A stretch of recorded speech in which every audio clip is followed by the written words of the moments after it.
Hello everyone and welcome to another Lens Baby webinar in association with WEX Photo Video.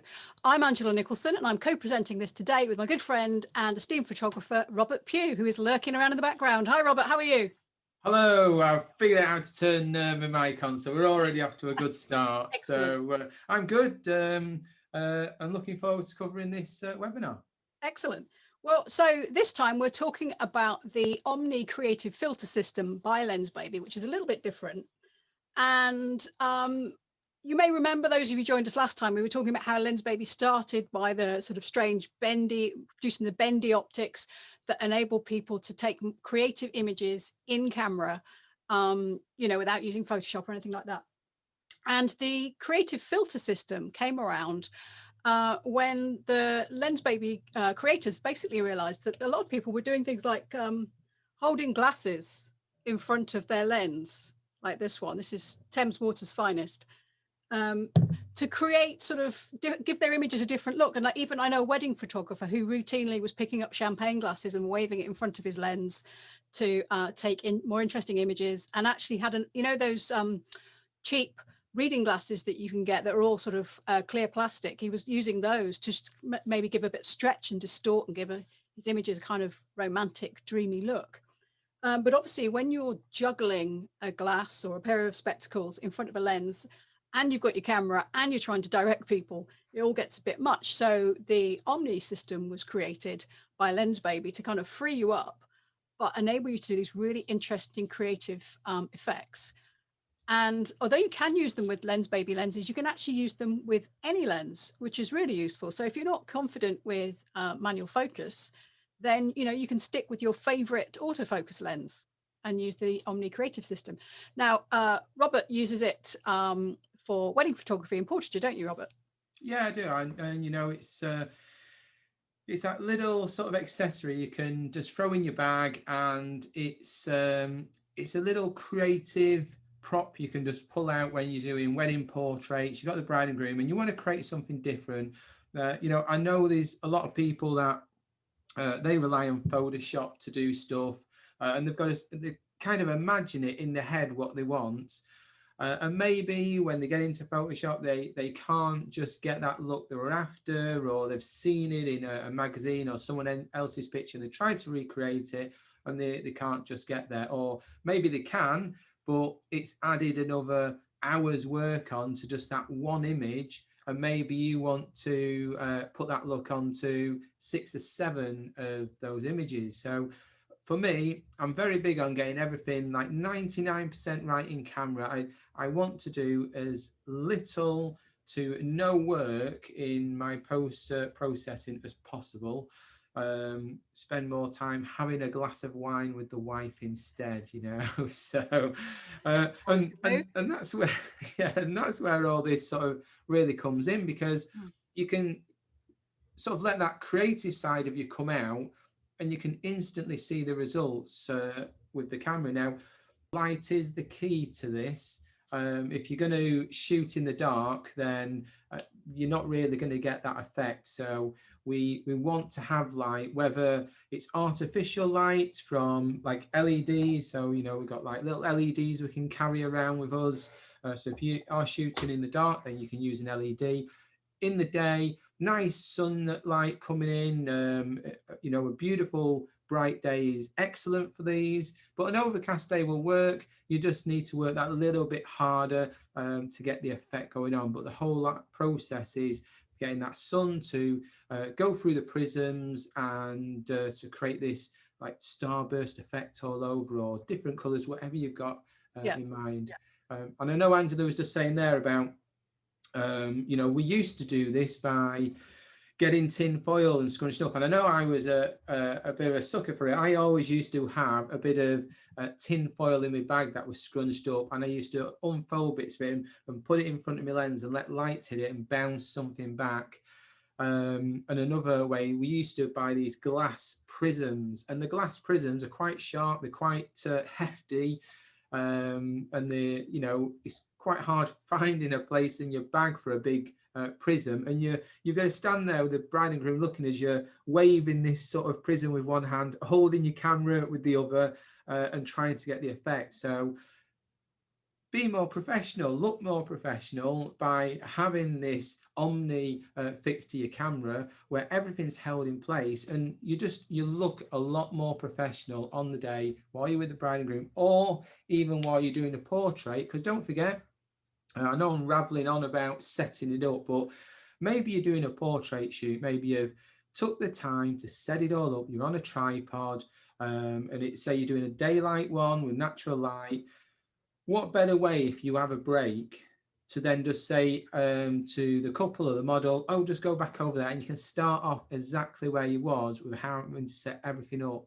And it's the same with strobes. So you can use these with strobes. When the light goes off, it will reflect.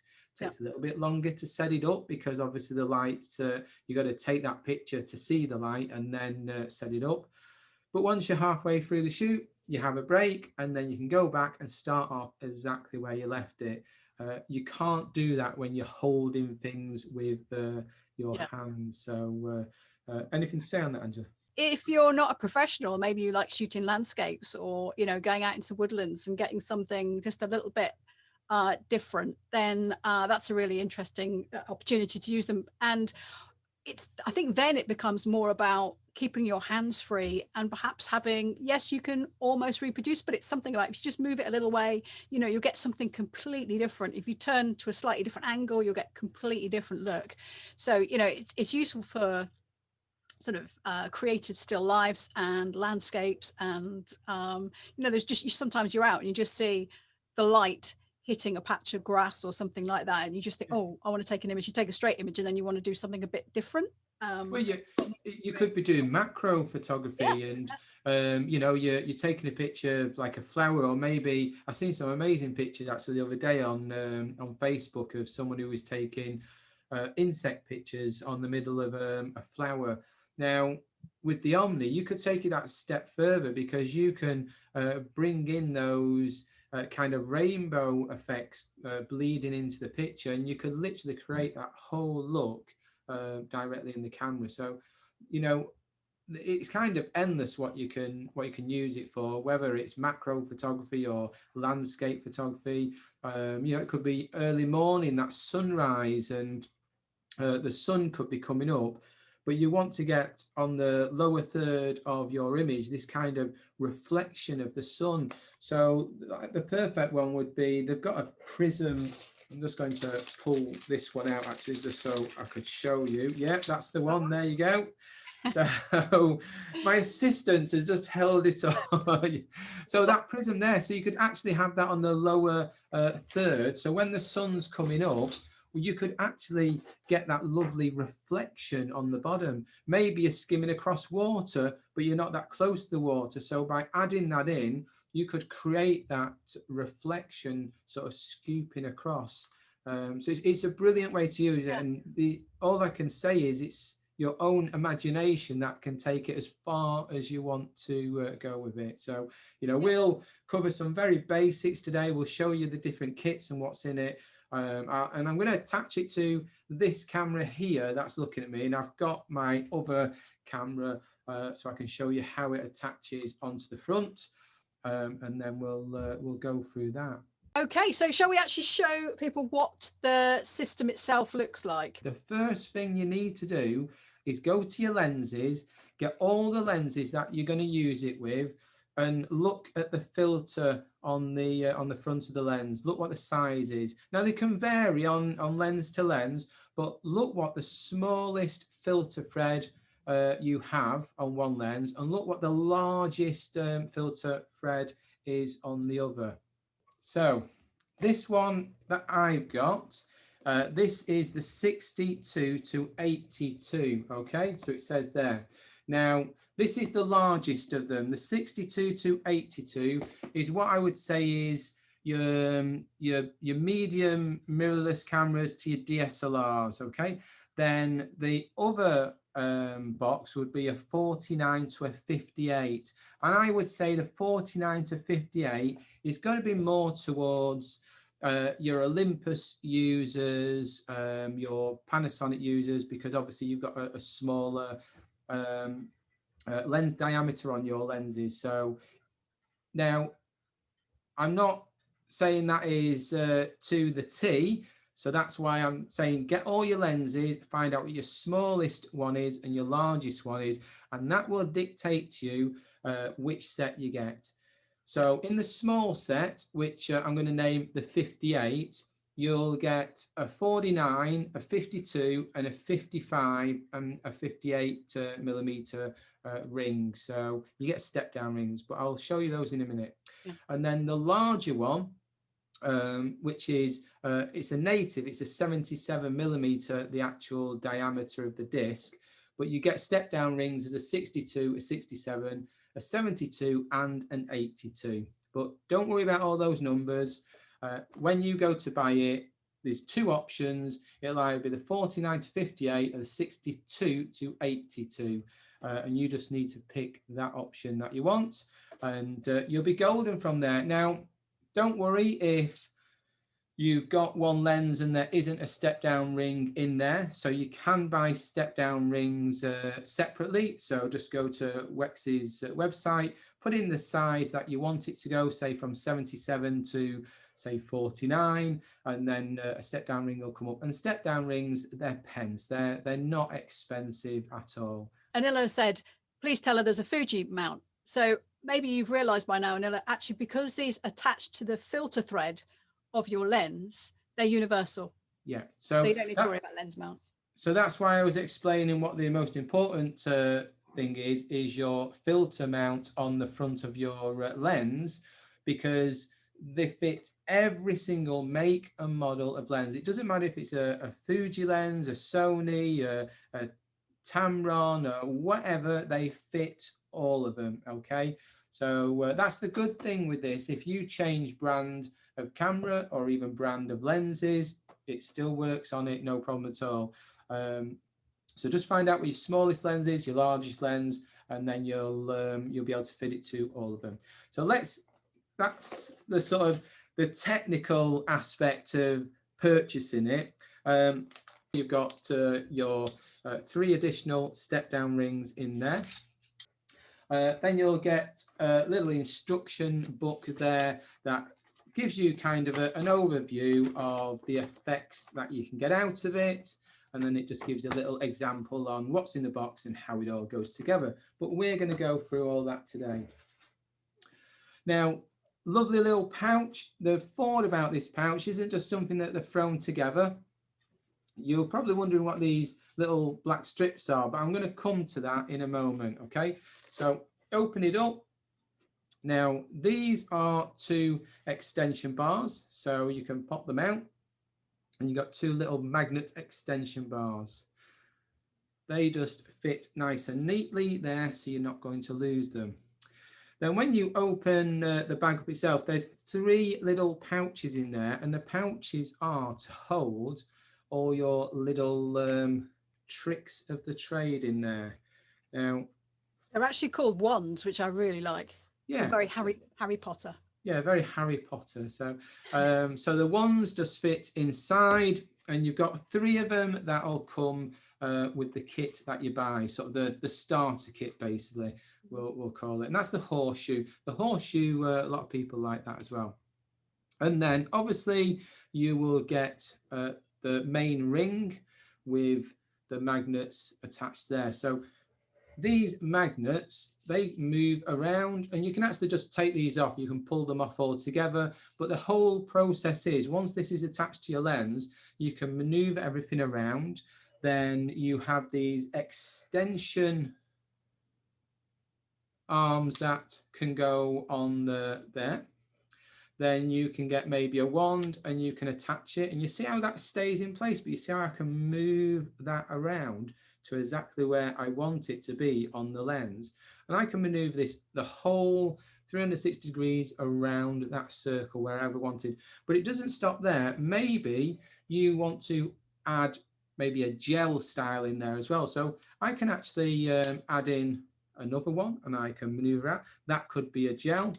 Or maybe you want to add in, I'm just going to pull another extension bar out. So we've got an extension bar. You could put another extension bar in. We've got the rainbow effect. We could put the rainbow effect on, bring that down to one corner, bring the horseshoe coming up with the light coming in, and we'll get that beautiful colour and reflections going on there. So it's great how that works. So, but I want to explain to you how you get this onto your camera. Okay, so this is the ring. If you are a 70, I think it's a 77. Let me just check natively. On the large, I'm just need to check what the large is a 77 natively. So I'm going to have to pop this on the front, but before I do that, yeah, I want to show you how or what that tool is for. So this will go on front of my camera natively. I don't need a step down ring because the actual thread on this is 77 millimeters, okay? But obviously, if maybe you're putting on to say an 82, so a step up, you can do step up rings. They're not all step down. So this here is a 77 to an 82 millimeter, right? Now, if I put this on, I'm just going to pop this on as an example. I've just screwed that on to the back there, okay? You can see it on the back.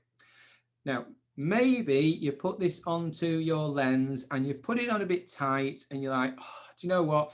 You turn it and what it does, it turns the main disc, but it leaves the step up or step down attached.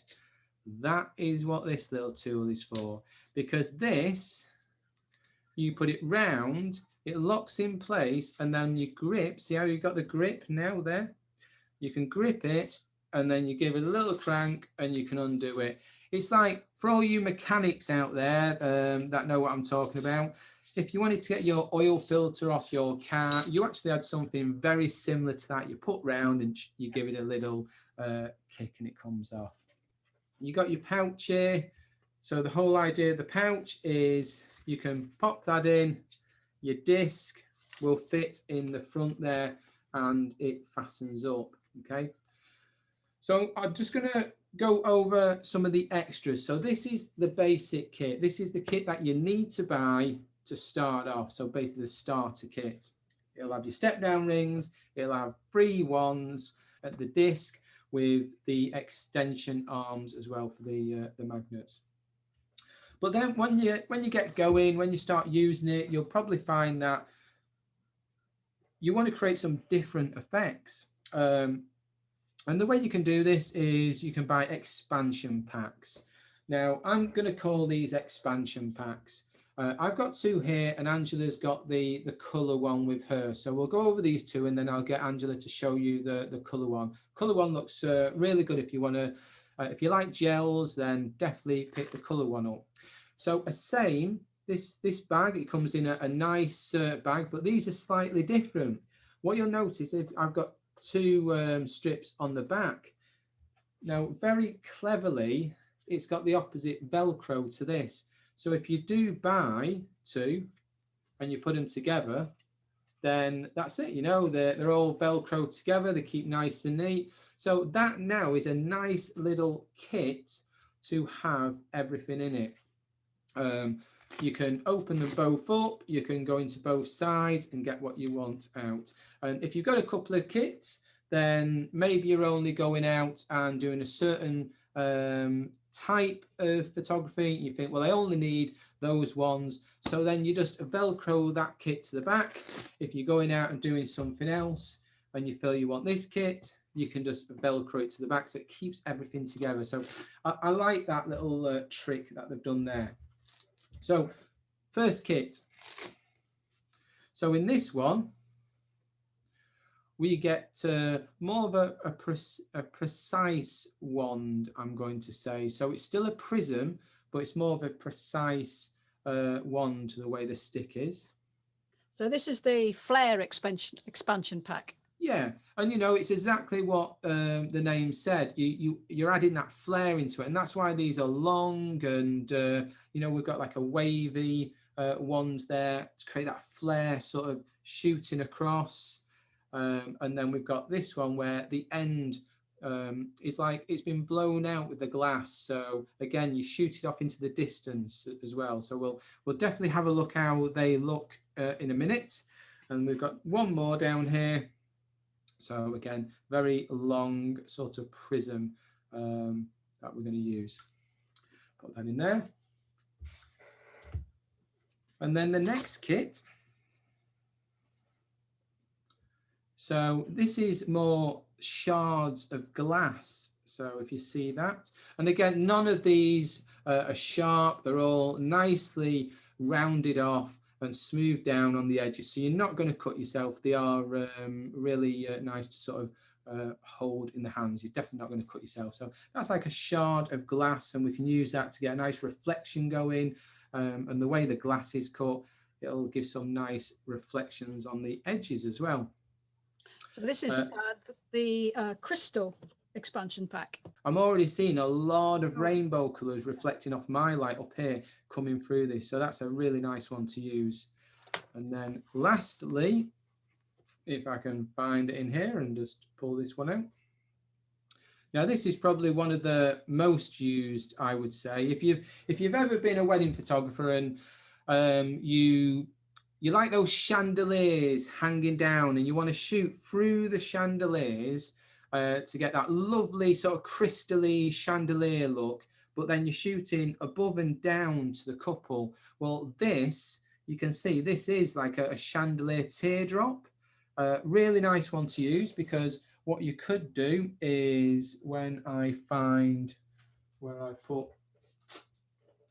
just grab this out. Let's get an extension. That'd be quite nice to use on for first dance photographs, where you get a glitter ball effect. Yeah. So you see how I've put it on the top now, and I've angled it down.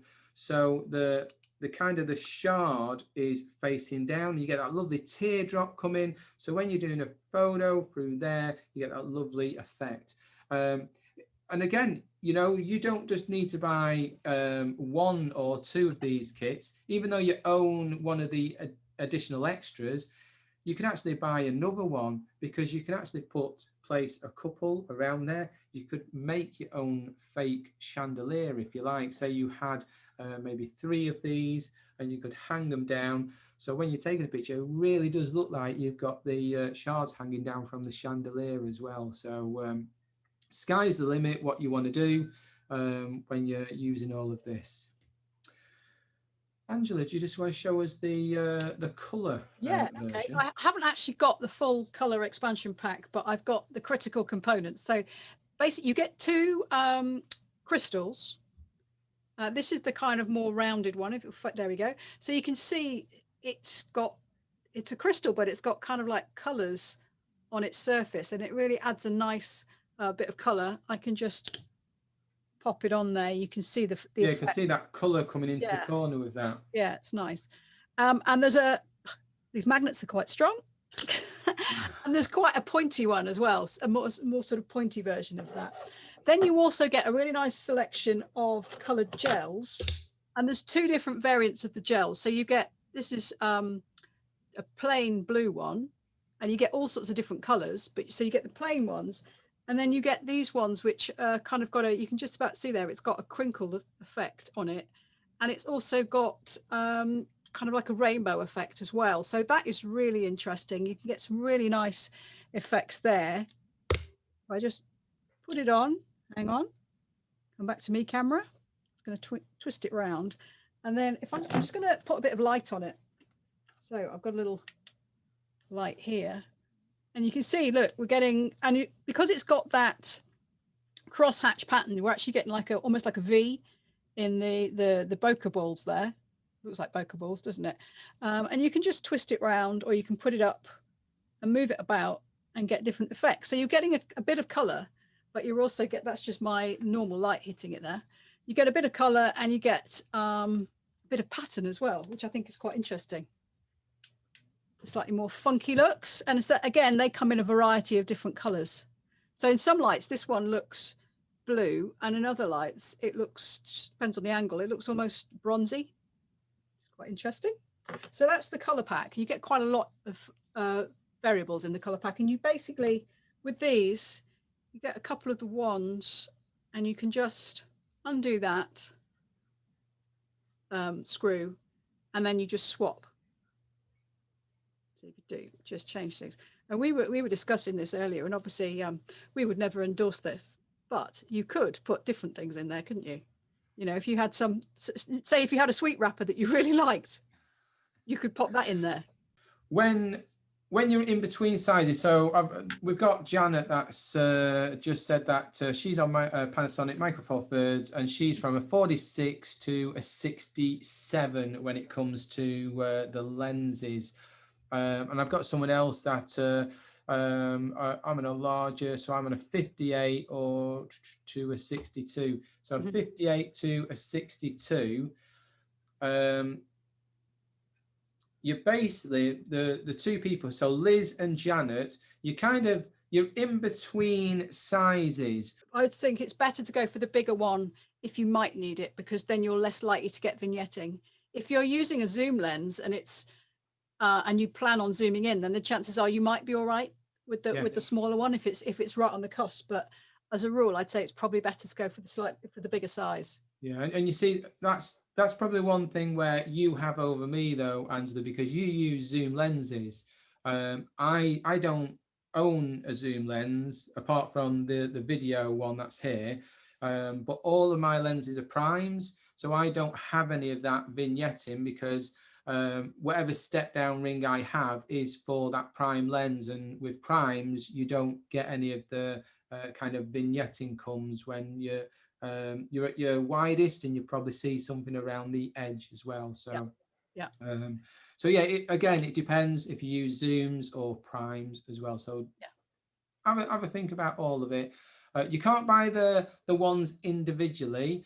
From what I know, I believe that they are all in the packs. But the great thing is, Lensbaby loves feedback. And one of the things they strive to do is they're always innovating, they're always adding. So when this first come out, there wasn't the additional packs, it was just that starter pack. And within the time, a very short time, they've already introduced these extra ones and the colored ones from people's feedback.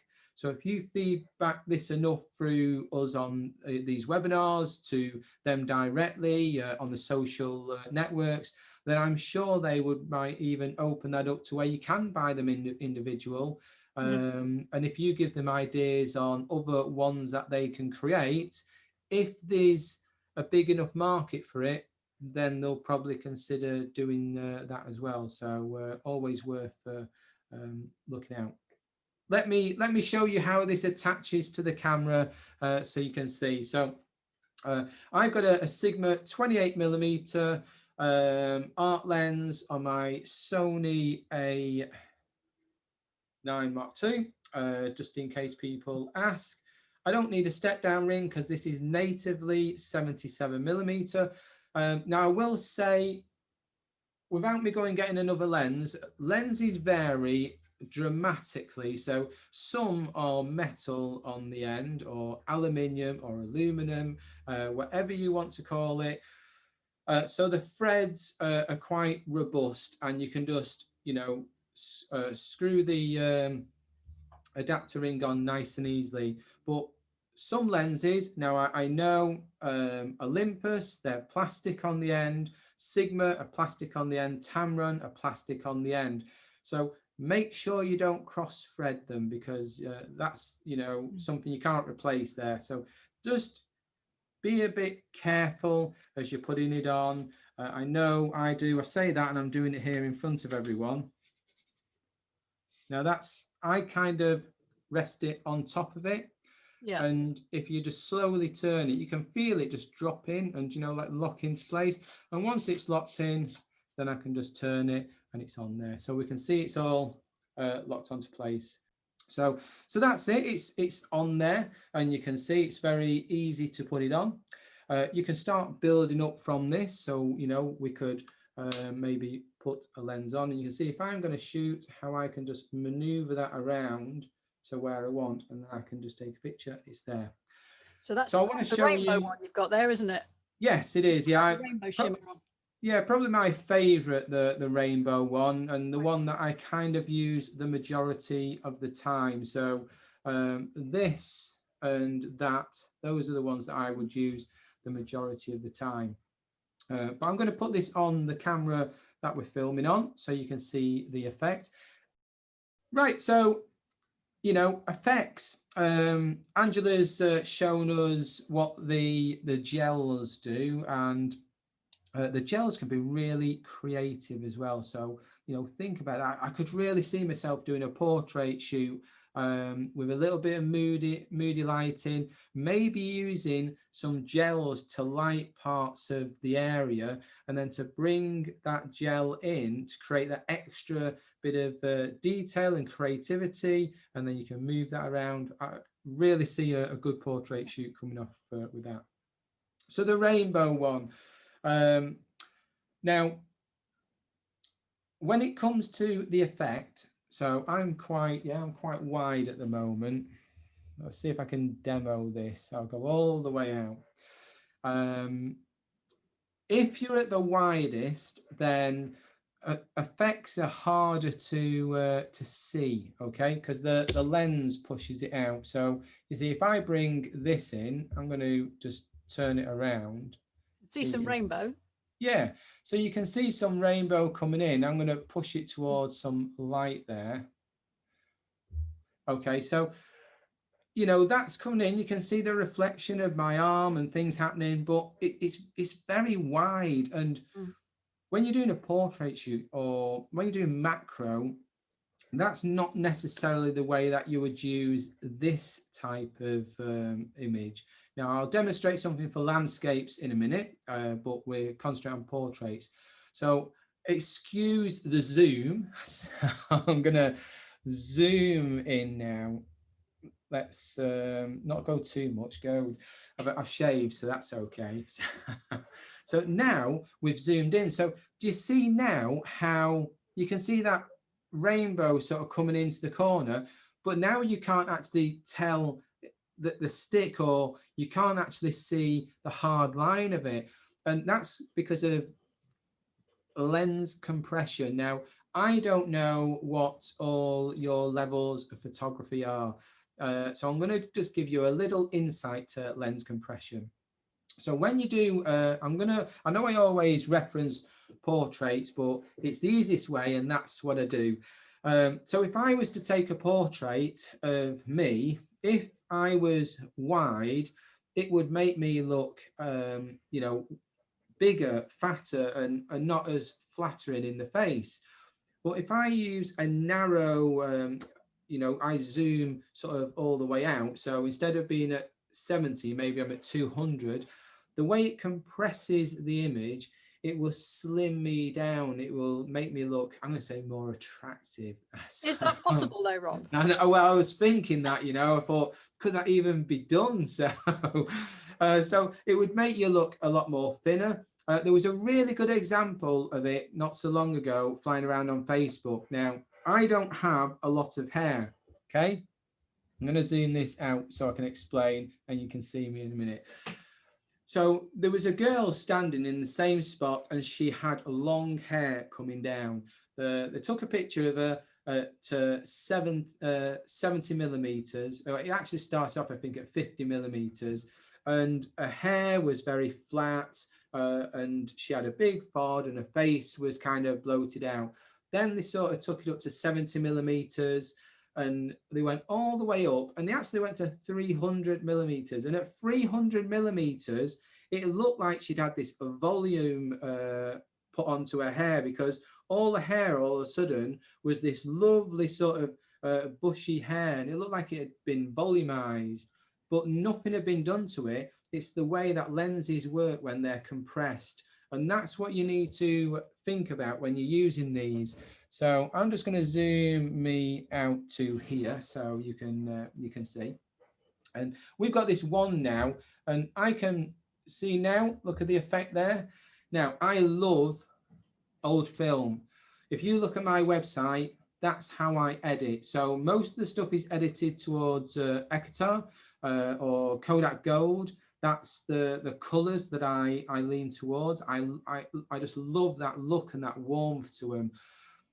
But with film, we used to have light leaks all the time. And I mean, when I was at college, you know, that's how I learned photography. I learned with film. I didn't actually come into the digital era until around about 2000, something like that. So this here, if you want to create that lovely filmic look with your bride and groom or a portrait shoot, you've already put in these light leaks in. And I know we can add light leaks in post, but we don't want to do that because a lot of these things that we've got to add on to Lightroom, or we've got to go and buy the presets that'll do that. And then when the preset's on there, you've got to learn how to use it. And it doesn't always give you that effect that you really want. This does. There's a lot of maneuver there. So you can see how I've made it a lot stronger. So see there, I've just a little tiny change and it's made it even more stronger. You know, I can alter that. You see now how I've just altered it and I've bleeded it across. Now we've got this gradient. We can see how strong it is here and you can see how it's falling off and then it disappears. So, you know, if you're skimming across a wall, if like you got someone leaning across that wall and it's skimming across the wall, beautiful effect. If it's a landscape, you imagine a misty morning, the sun's just coming up and you got that lovely kind of blue hour, and then you add this coming into that corner, you've got this lovely color as a gradient just coming across your landscape. I mean, to me, that would be a beautiful way of using it. So Yeah. this Actually, this something you've told me before. When you're doing, say, an engagement shoot, and you use you use these filters or use a lens baby lens, and then you show it to the couple. Oh, They get very in the. They can see instantly the effect on the back of the camera. You don't have to say, "Oh yeah, it's just like this." But when I go back and play on Photoshop, it'll be brilliant. You'll really like it. So, and you said that the next bit of the shoot, the second half of the shoot, they're much more into it and really excited about what you've been doing. Yeah, and you know, I love showing the couples the back of the camera. And when you're doing something like this, and you know, I say to them, "Oh, I'm going to do something a bit different, and maybe it's maybe a lens I put on because it's manual. I've got to slow down, or maybe they see these things all hanging off my lens, and they're like, oh, you know, what's going on?" I explain to them. I say, you know, I don't do this for everyone, but you know, we're in a really nice location, so let's do something a bit different. And let's create something. And I talk them through it, and then I go and do the shot. And then when I show them the back of the camera, the jaw drops and they kind of, oh, let's do more. Oh my God, yeah, we know why we pick you now to do our pictures. And they then go back to all the guests saying, oh, you know what, we've just seen the pictures, incredible. I don't know how he's done it. It blows their mind. Now, there is something that I do every single wedding. When they sit down for their meal and I have my break, I pick one picture and I literally edit it there and then. So this is why it's important to have it 99% right in camera, to be able to add the effects in camera, because all I do, I shoot in JPEG. I don't shoot RAW, I shoot JPEG. I Wi-Fi that to my phone, and then maybe on my phone I just do a bit of contrast, you know, and that's it. And then I send it to them, and I send it to them so they get it while they're having the food. And then I'm peeking through the door, and you see the bride every time, you know, she picks up a phone, it's like, oh, and she starts running around, she's showing everyone at the table. And it's like, oh, do you know what? That is why I'm a wedding photographer, because I love that reaction off them, and to see that reaction, it's priceless. And then out of every wedding I do, so a big thing for me is word of mouth referral. That's probably 90% of my business. And I normally get 2 to 3 bookings from that wedding because they've already seen the proof in the pudding. You know, that bride has just gone round showing everyone, oh, look at that, look at it, amazing. Another thing you do, so once you've done that, we can all have these little tiny printers like the Fuji Instax and that. That's a brilliant thing to do. If you don't want to Wi-Fi it to them and you want to just do a bit of editing, then print it off on one of those little printers and then go and hand it to them. And even that just blows their mind to get that physical print in the hand, and like, have you done that? You know? Yeah.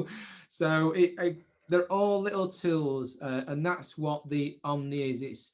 It's a tool that'll help you increase your business if that's what you want to do. But it's also a tool that it'll make you be more creative, and it'll push you to be creative as well.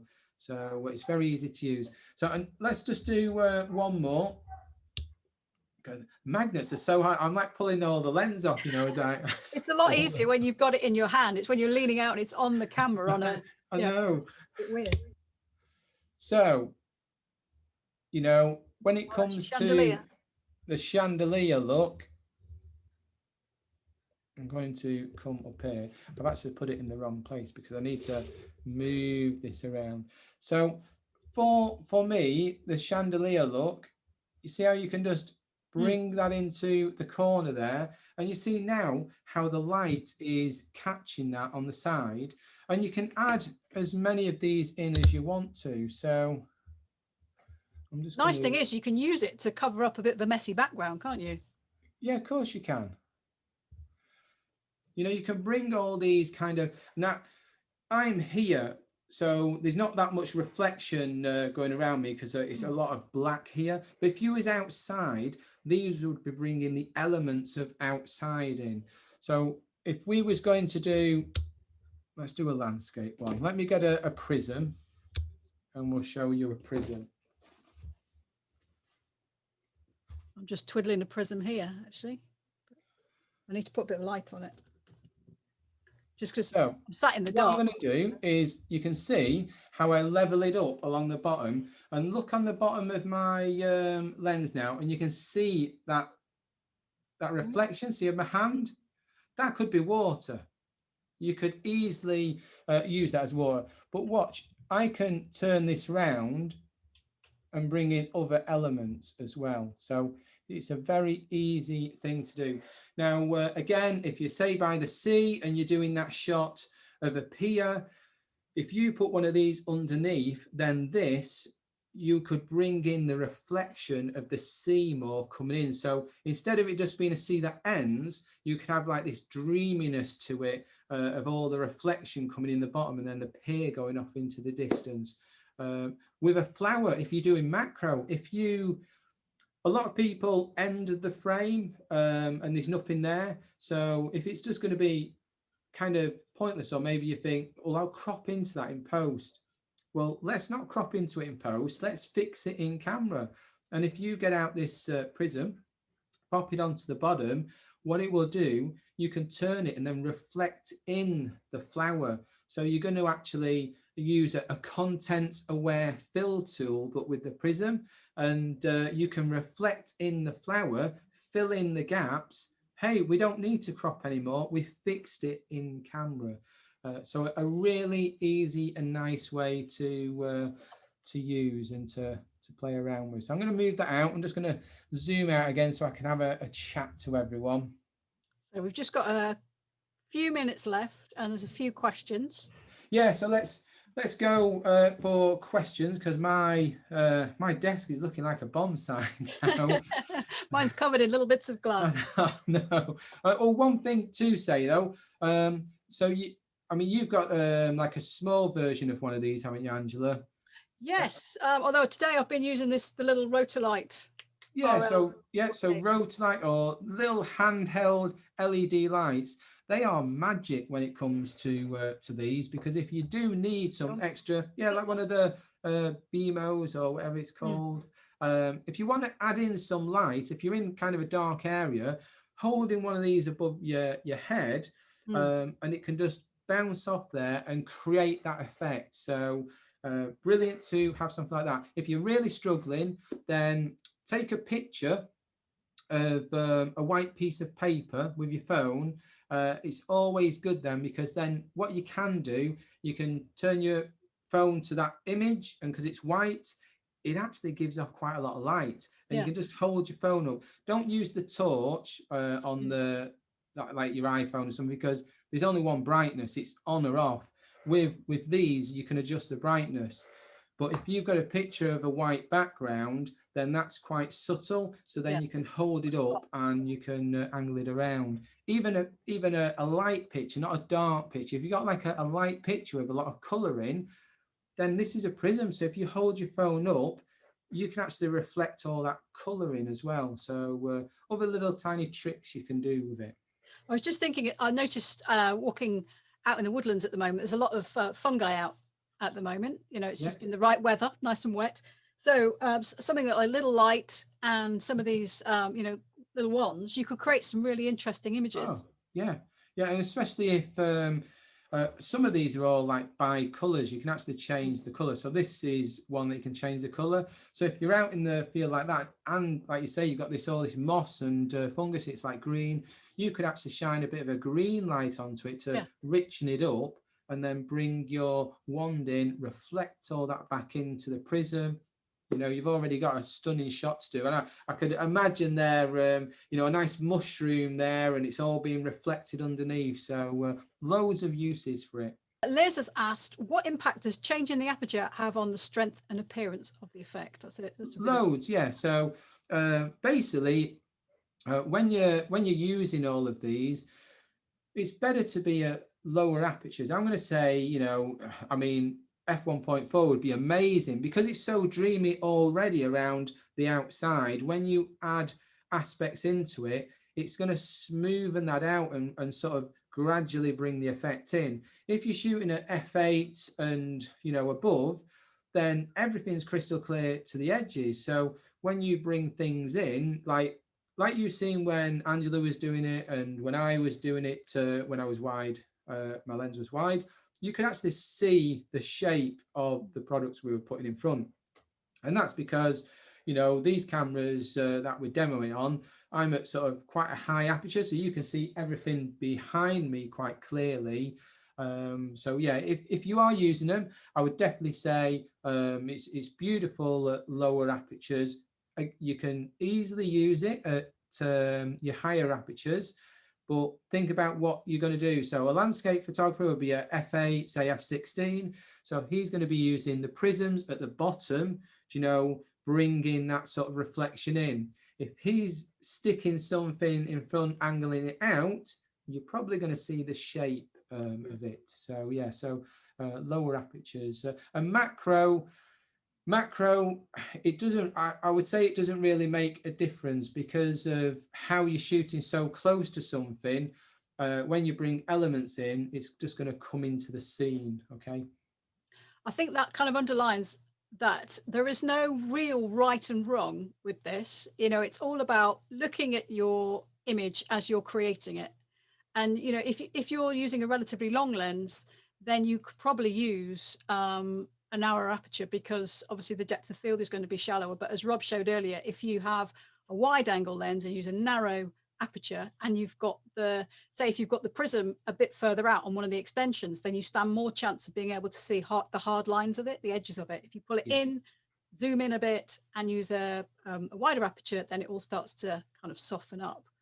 But as I say, when whatever you're shooting, whether it's a landscape or still life, or macro or portraits, it's about creating something that you're interested in and looks different. There's no real right and wrong with this, is there? No, and you know, it's what we've been saying all along. It's about being creative. So sky's the limit. Okay, so we better crack on. We've got a few more questions. Sharon has asked, can you use any step-up ring or does it have to be lens, baby? Well, that's quite a quick one. Yeah, so you can use any. So yeah. Marcy says, which pack does the reflection prism come in again? I think what you're looking for is the crystal expansion pack. Yes, that's got the prism in it. Yeah, the crystal is the one with the gives you the chandelier one. That's right. The sort of triangular bit as well. They've all got funny names. My favorite name is the seahorse, crystal seahorse. Can you use an ND filter with this? Yes, I guess. Yeah, so only if you're putting an ND filter on to cut out the light so you can shoot at low apertures.